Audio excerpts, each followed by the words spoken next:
Okay, students, now we shall see some of the tools. The classification of tools are as per the use. Now, tools should not be misused. If you misuse a tool, what happens is you cannot use it the next time, or you will find it difficult in using it. If at all you use it again, you will find it difficult. Now, today we shall start with measuring and marking tools.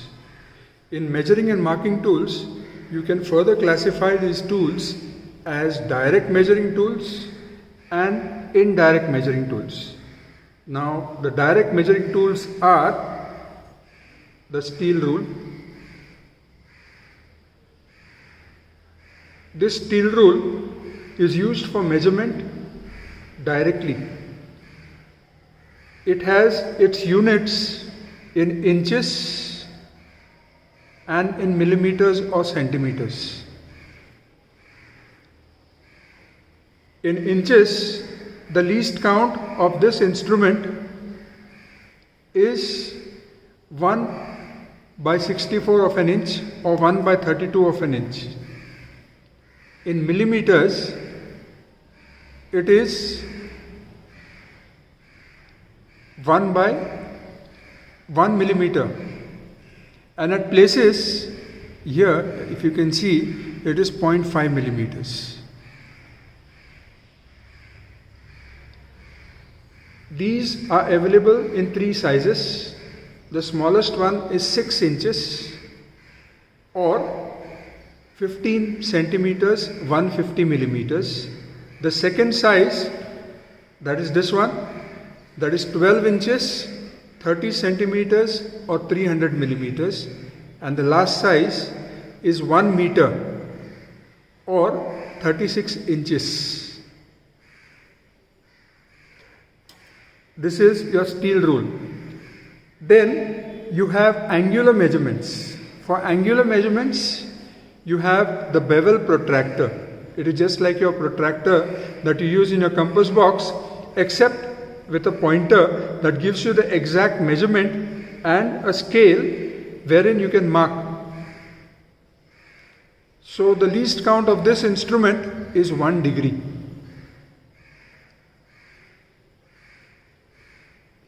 Now we shall come to indirect measuring tools. Indirect measuring tools would mean calipers. Now, I am not talking of vernier calipers, but then there are calipers like this. This is called a divider. This is a divider. Divider is used for marking a parallel line with reference to another line. It is also used for marking circles. The reference will be taken from the steel rule or a ruler. So whatever radius you want or whatever dimension you want, you take it from the steel rule, and then you can, with reference to a line, you will mark the second line.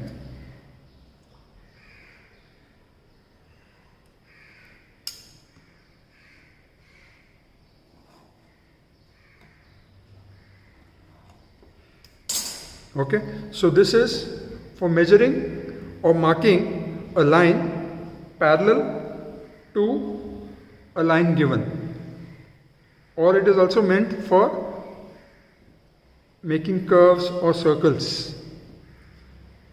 Then you have your odd leg or Jenny caliper.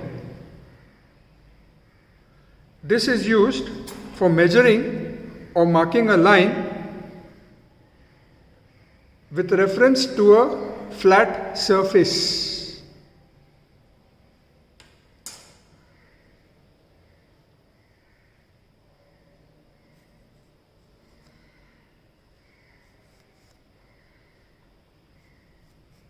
Can you see that line? I'll just darken it.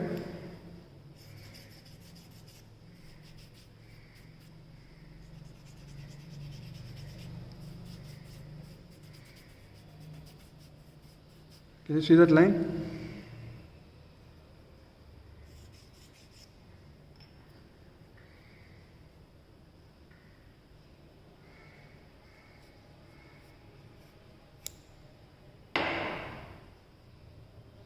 Okay, this is your Jenny caliper or an odd leg caliper.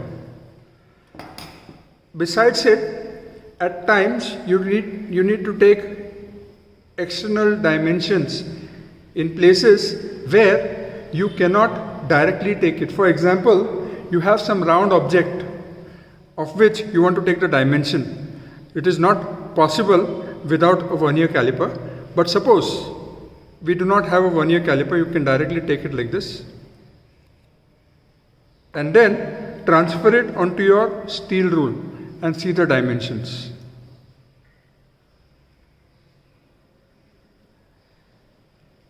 Clear?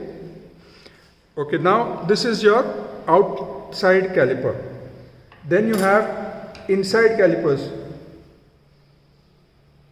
which are just the opposite. That is meant for measuring inside dimensions.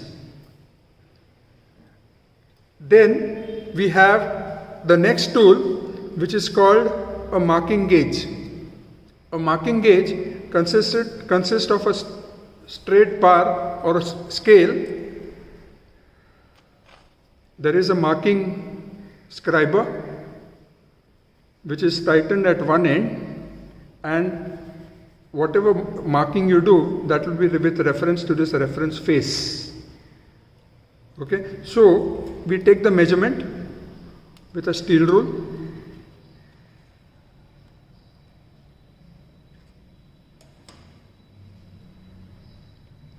And we will mark on this surface. This is with reference to this face.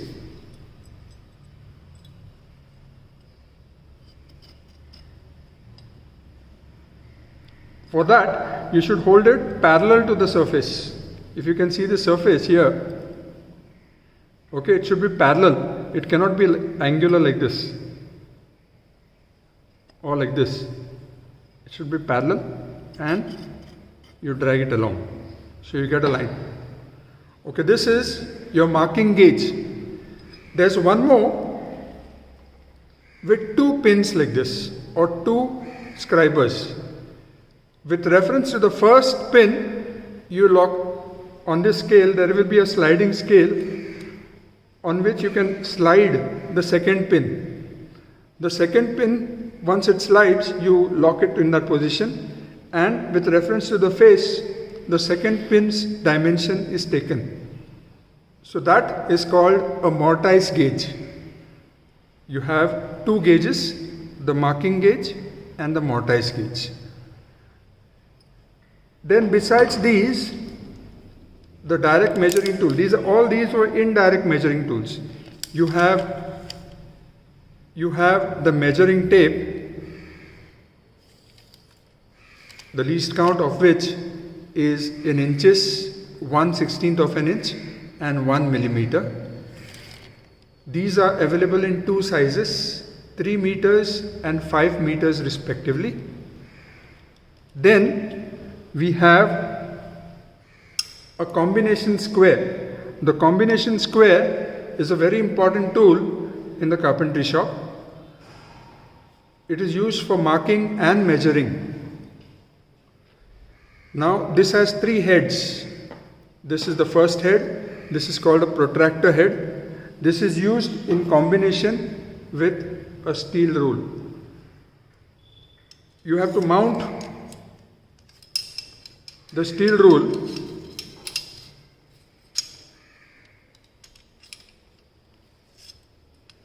see, this is the lock on which this slides inside here.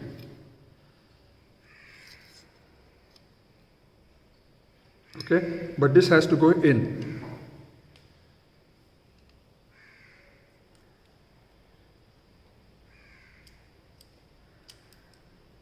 And then we slide it in like this.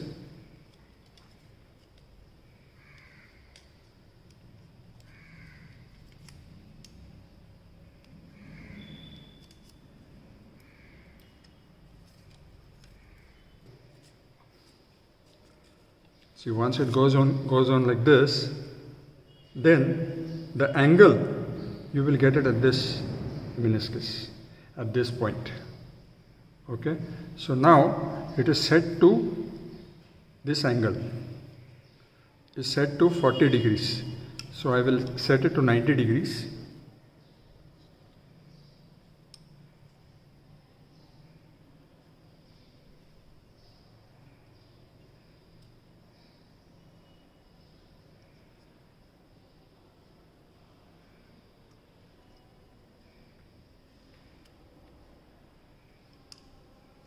So you can directly check any 90 degrees here with reference to this face and this edge.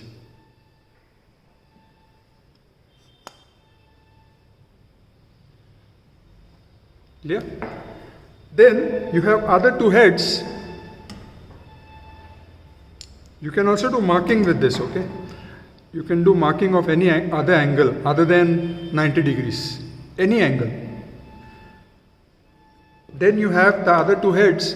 One is the square head, which is also used for marking 45 degrees with reference to a surface and 90 degrees with reference to a surface. Then you have the center head for measuring and marking the center of a round workpiece. So this is used in combination with this rule, which will come like this in between.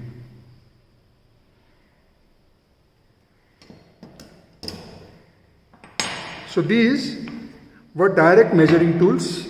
Then we have other indirect measuring tools like these. This is the spirit level. On this spirit level, there are three different bubbles. If you can see here, this is one, second and third. With reference to a surface, you can mark or you can build a surface parallel to the earth, perpendicular to the earth,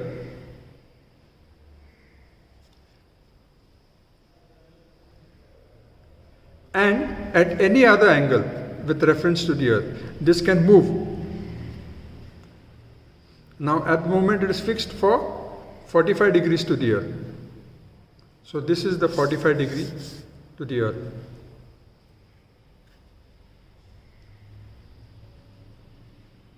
This edge, 45 degree to the base of the earth. Clear? Okay, this is your spirit level. Then we have a plumb bob. This looks like a top. Now this plumb bob is used for erecting a surface perpendicular to the earth,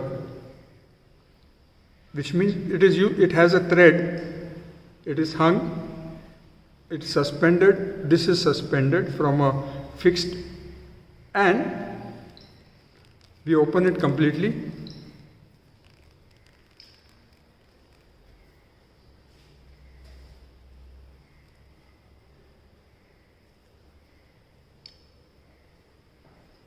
Once it is completely open, if you can see, this edge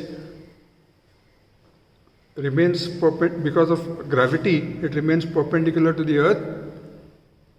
Okay, so you can build or you can erect a partition with reference to the earth that is perpendicular to the earth. Sometimes your floor is not flat, it is slightly inclined. So there, this comes in handy. Even this comes in handy. But most of the time we use these.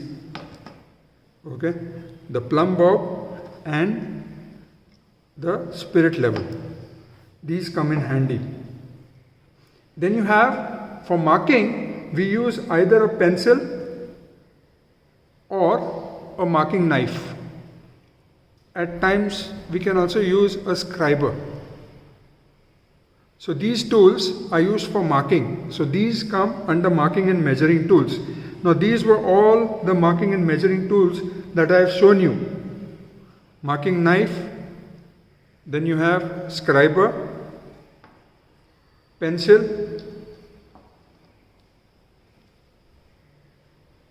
the plumb bob,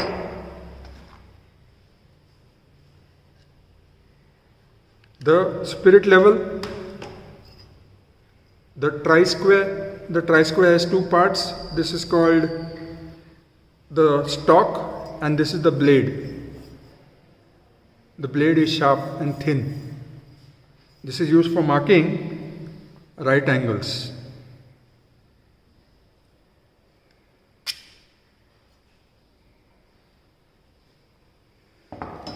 Then you have these calipers. This is a divider, the odd leg caliper, the outside and the inside calipers. Then you have the combination set, which includes one, the protractor head, the center head and the square head and the rule. And then the most important tool, the steel rule, measuring tape and bevel protractor. That's it. Thank you.